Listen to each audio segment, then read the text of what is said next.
Continue reading Bhagavad Gita, chapter 8, text 16 by Sri Bhaktivedanta Swami Prabhupada. Brahma bhunal loka puna avritino arjuna mamupeta tu kaunteya puna janma na vidyate. From the highest planet in the material world down to the lowest, all are places of misery, wherein repeated birth and death take place. But one who attains my abode, O son of Kunti, never takes birth again. All kinds of yogis, karma, jnana, hatha yogis, eventually have to attain devotional perfection in bhakti yoga or Krishna consciousness before they can go to Krishna's transcendental abode and never return. Those who attain the highest material planets, the planets of the demigods, are again subjected to repeated birth and death. As persons on earth are elevated to higher planets, people on higher planets such as Brahmaloka, Chandraloka and Indraloka fall down to earth. The practice of sacrifice called Panchagni Vidya, recommended in the Chandogya Upanishad, enables one to achieve a Brahmaloka. But if on Brahmaloka one does not cultivate Krishna consciousness, then he must return to earth. Those who progress in Krishna consciousness on the higher planets are gradually elevated to higher and higher planets, and at the time of universal devastation are transferred to the eternal spiritual kingdom. Baladev Vidyabhusana, in his commentary on Bhagavad Gita, quotes this verse: Brahmana sahate sarve samprapte pratisanchare prasayanti kritatmana pravisanti parampadam. When there is devastation of this material universe, Brahma and his devotees who are constantly engaged in Krishna consciousness are all transferred to the spiritual universe and to specific spiritual planets according to their desires. Sahasra yuga paryantam aharyad brahmano vidhu ratrim yuga sahasrantam te ahoratra vidho jana. By human calculation, 1,000 ages taken together form the duration of Brahma's one day, and such also is the duration of his night. The duration of the material universe is limited. It is manifested in cycles of kalpas. A kalpa is a day of Brahma, and one day of Brahma consists of 1,000 cycles of 4 yugas or ages: Satya, Treta, Dwapara and Kali. The cycle of Satya is characterized by virtue, wisdom and religion, there being practically no ignorance and vice, and the yoga lasts 1,728,000 years. In the Treta Yuga, vice is introduced, and this yuga lasts 1,296,000 years.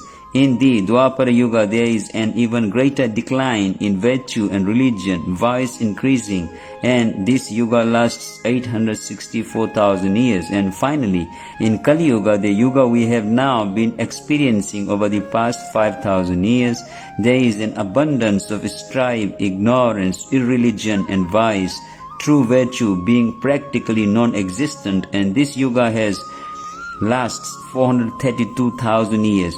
In Kali Yuga, vice increases to such a point that at the termination of the Yuga, the Supreme Lord himself appears as the Kalki Avatara, vanquishes the demons, saves his devotees, and commences another Sati Yuga. Then the process is set rolling again. These 4 yugas, rotating 1,000 times, comprise one day of Brahma, and the same number comprise one night. Brahma lives 100 of such years and then dies. These 100 years by earth calculations total to 311 trillion and 40 billion earthly years. By these calculations, the life of Brahma seems fantastic and interminable, but from the viewpoint of eternity, it is brief as a lightning flash. In the causal ocean, there are innumerable Brahmas rising and disappearing like bubbles in the Atlantic. Brahma as his creation are all part of the material universe, and therefore they are in constant flux. In the material universe, not even Brahma is free from the process of birth, old age, disease and death. Brahma, however, is directly engaged in the service of the Supreme Lord in the management of this universe. Therefore, he at once attains a liberation. Elevated sannyasis are promoted to Brahma's particular planet, Brahmaloka, which is the highest planet in the material universe, and which survives all the heavenly planets in the upper strata of the planetary system, but in due course Brahma and all the inhabitants of Brahma Loka are subject to death according to the law of material nature.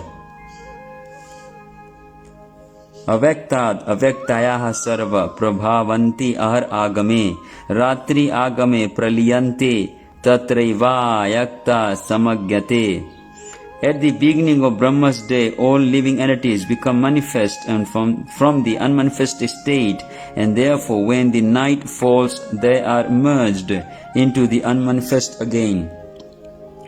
Bhuta gram sa evayam bhutva bhutva praliyate ratri agame avasa partha pravatti ahar agame. Again and again, when Brahma's day arrives, all living entities come into being, and with the arrival of Brahma's night, they are helplessly annihilated. The less intelligent who try to remain within this material world may be elevated to higher planets, and then again must come down to this planet Earth. During the daytime of Brahma, they can exhibit their activities on higher and lower planets within this material world. But at the coming of Brahma's night, they are all annihilated. In the day, they receive various bodies for material activities, and at night, they no longer have bodies but remain compact in the body of Vishnu. Then again they are manifest at the arrival of Brahma's day. Bhutva bhutva praliyate. During the day they become manifest, and at night they are annihilated again. Ultimately, when Brahma's life is finished, they are all annihilated and remain unmanifest for millions and millions of years. And when Brahma is born again in another millennium, they are again manifest. In this way, they are captivated by the spell of the material world. But those intelligent persons who take to Krishna consciousness use the human life fully in the devotional service of the Lord, chanting Hare Krishna, Krishna Krishna, Hare Hare, Hare Rama, Rama Rama, Hare Hare. Thus they transfer themselves even in this life to the spiritual plane out of Krishna and become eternally blissful there, not being subject to such rebirths.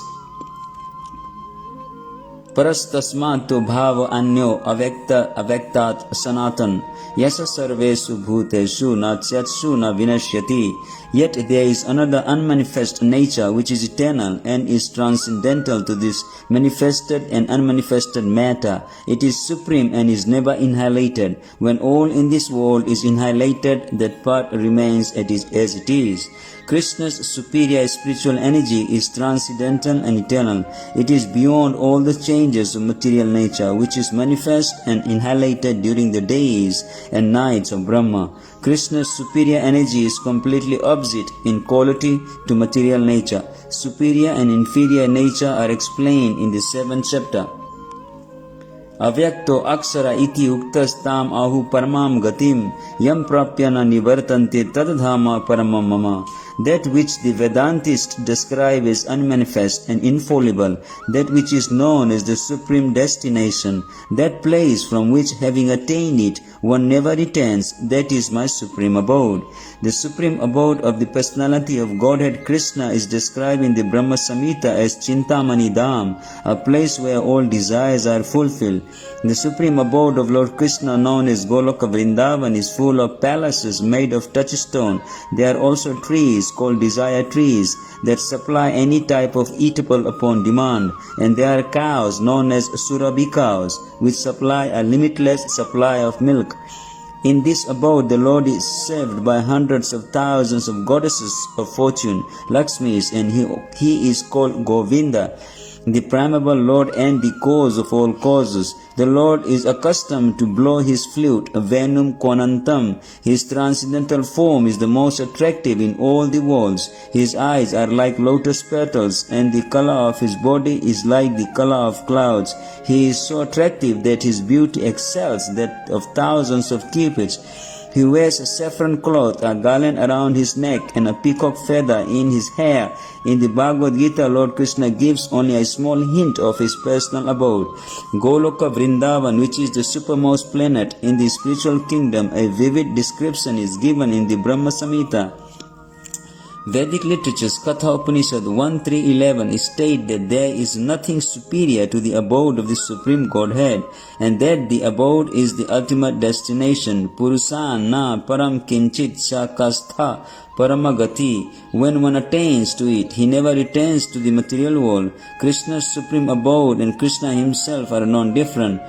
Being of the same quality on this earth, Vrindavan, 90 miles southeast of Delhi, is a replica of that supreme Goloka Vrindavan located in the spiritual sky. When Krishna descended on this earth, he spotted on that particular tract of land known as Vrindavan, comprising about 168 square miles in this district of Mathura, India. Purusa sa parapartha bhaktya labhyastu ananyaya yasyanta sthani bhutani yena sarvam idam tatam. The Supreme Personality of Godhead, who is greater than all, is attainable by unalloyed devotion. Although he is present in his abode, he is all-pervading and everything is situated with him. It is here clearly stated that the supreme destination from which there is no return is the abode of Krishna, the Supreme Person. The Brahma Samhita describes this supreme abode as Ananda Chinmaya Ras, a place where everything is full of spiritual bliss. All the variegatedness manifest there is of the quality of spiritual bliss. Nothing there is material. That variegatedness is expanded as the spiritual expansion of the Supreme Godhead Himself. For the manifestation, there is totally of the spiritual energy as explained in chapter 7. As far as this material world is concerned, although the Lord is always in His supreme abode, He is nonetheless all-pervading by His material energy. So, by His spiritual and material energies, He is present everywhere, both in the material and in the spiritual universes. Yasyanta sthani means that everything is sustained within Him, within either His spiritual or material energy. The Lord is all-pervading by these two energies. To enter Krishna's abode, supreme abode, or the innumerable Vaikuntha planets is possible only by bhakti, devotional service, as clearly indicated here by the word bhaktaya. No other process can help one attain that supreme abode. The Vedas Gopala Tapani Upanishad 1.21 also describe the supreme abode and the supreme personality of Godhead. Eko Vasi Sarva Gogaha, Krishna. In that abode there is only one supreme personality of Godhead, whose name is Krishna. He is the supreme merciful deity, and although situated there as one, He has expanded Himself into millions and millions of plenary expansions. The Vedas compare the Lord to a tree standing still yet bearing many varieties of fruits, flowers and changing leaves. The plenary expansions of the Lord who preside over the Vaikuntha planets are four-armed, and they are known by a variety of names: Purushottama, Trivikrama, Kesava, Madhava, Aniruddha, Rishikesha, Sankarshana, Pradyumna, Sridhar, Vasudev, Damodar, Janardhan, Narayana, Vamana, Padmanabha, etc.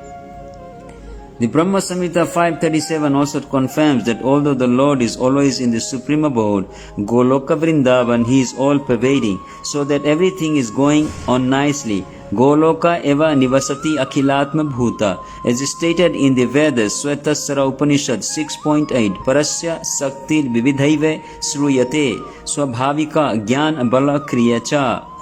His energies are so expansive that they systematically conduct everything in the cosmic manifestation without a flaw, although the Supreme Lord is far, far away.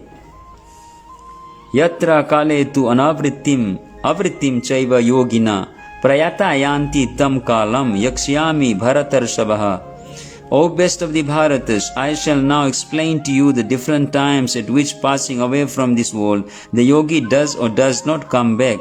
The unalloyed devotees of the Supreme Lord, who are totally surrendered souls, do not care when they leave their bodies or by what method. They leave everything in Krishna's hands so easily and happily return to Godhead. But those who are not unalloyed devotees and who depend instead on such methods of spiritual realization as Karma Yoga, Jnana Yoga and Hatha Yoga must leave the body at a suitable time in order to be sure of whether or not they will return to the world of birth and death. If the yogi is perfect, he can select the time and situation for leaving this material world. But if he is not so expert, in his success depends on his accidentally passing away at a certain suitable time. The suitable times at which one passes away and does not come back are explained by the Lord in the next verse. According to Acharya Baladeva Vidyabhushana, the Sanskrit word Kala used herein refers to the presiding deity of time. Agnir Jyotir Aha Sukla Sanmas Uttarayanam Atatra Prayata Gachanti Brahma Brahma Vidho Jana. Those who know the Supreme Brahman attain that Supreme by passing away from the world during the influence of the fiery God in the light at an auspicious moment of the day, during the fortnight of the waxing moon, or during the 6 months when the sun travels in the north. When fire, light, day, and the fortnight of the moon are mentioned, it is to be understood that over all of them there are various presiding deities who make arrangements for the passage of the soul. At that time of death, the mind carries one on the path to a new life. If one leaves the body at the time designated above, either accidentally or by arrangement, it is possible for him to attain the impersonal Brahma Jyoti. Mystics who are advanced in yoga practice can arrange the time and place to leave the body. Others have no control. If by accident they leave at an auspicious moment, then they will not return to the cycle of birth and death. But otherwise there is every possibility that they will have to return. However, for the pure devotee in Krishna consciousness, there is no fear of returning, whether he leaves the body at an auspicious or inauspicious moment, by accident or arrangements. Dhumo ratris tatha Krishna sanmas dakshinayanam tatra chandramasam jyotir yogi prapya nivartate. The mystic who passes away from this world during the smoke, the night, the fortnight of the waning moon, or the 6 months when the sun passes to the south reaches the moon planet, but again comes back. In the 3rd canto of Srimad Bhagavatam, Kapila Muni mentions that those who are expert in fruitive activities and sacrificial methods on earth attain to the moon at death. These elevated souls live on the moon for about 10,000 years by demigod calculations and enjoy life by drinking somaras. They eventually return to earth. This means that on the moon there are higher classes of living beings, though they may not be perceived by the gross senses. Sukla Krishna gati hi ete jagata sasvate mate ekaya yati anavrittim anyaya vartate puna.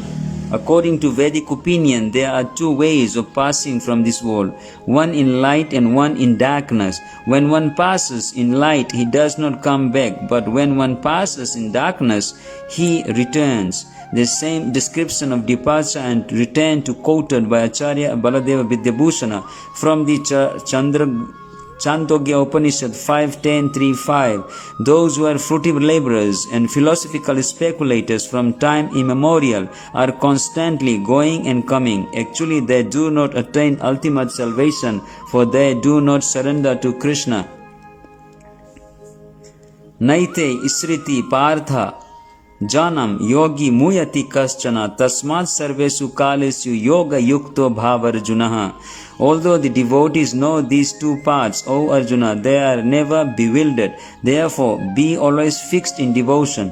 Krishna is here advising Arjuna that he should not be disturbed by the different paths the soul can take when leaving the material world. A devotee of the Supreme Lord should not worry whether he will depart by arrangement or by accident. The devotee should be firmly established in Krishna consciousness and chant Hare Krishna. He should know that concern over either of these 2 paths is troublesome. The best way to be absorbed in Krishna consciousness is to be always dovetailed in his service, and this will make one's path to the spiritual kingdom safe, certain and direct. The word yoga yukta is specially significant in this verse. One who is firm in yoga is constantly engaged in Krishna consciousness in all his activities. Sri Rupa Goswami advises, Anasaktasya visaya nitharaham upayinjuta.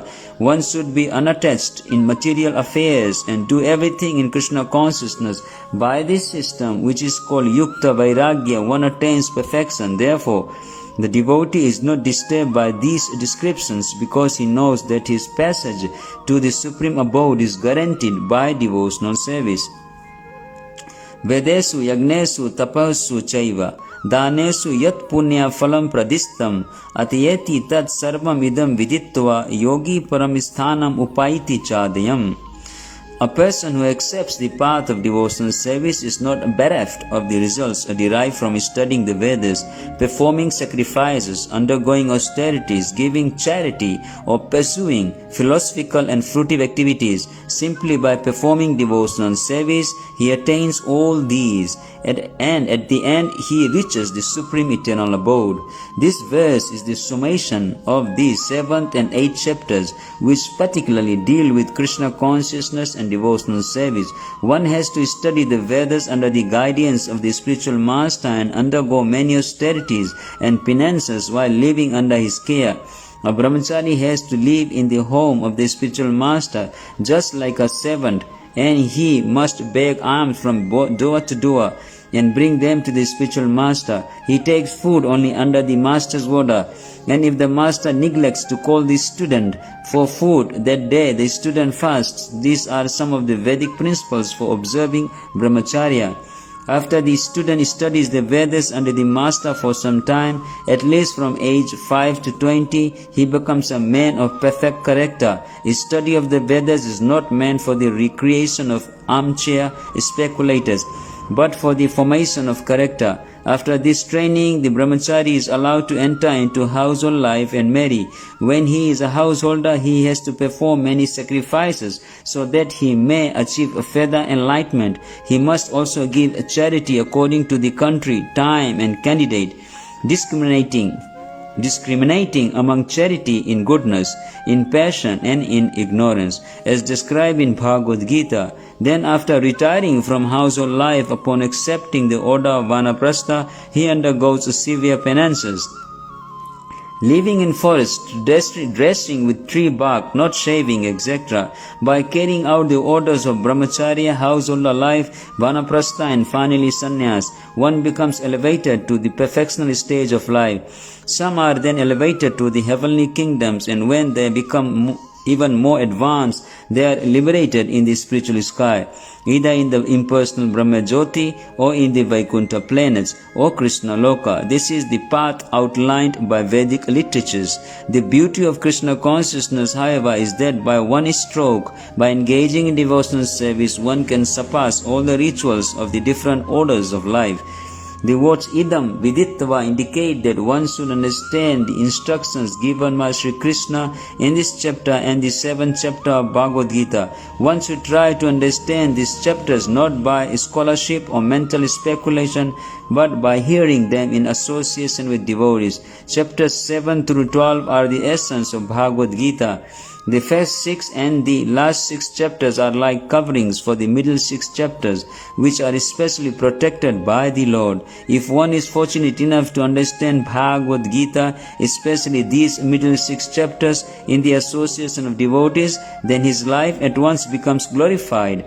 Beyond all penances, sacrifices, charities, speculations, etc. For one can achieve all the results of these activities simply by Krishna consciousness. One who has a little faith in Bhagavad Gita should learn Bhagavad Gita from a devotee, because in the beginning of the 4th chapter it is stated clearly that Bhagavad Gita can be understood only by devotees. No one else can perfectly understand the purpose of Bhagavad Gita.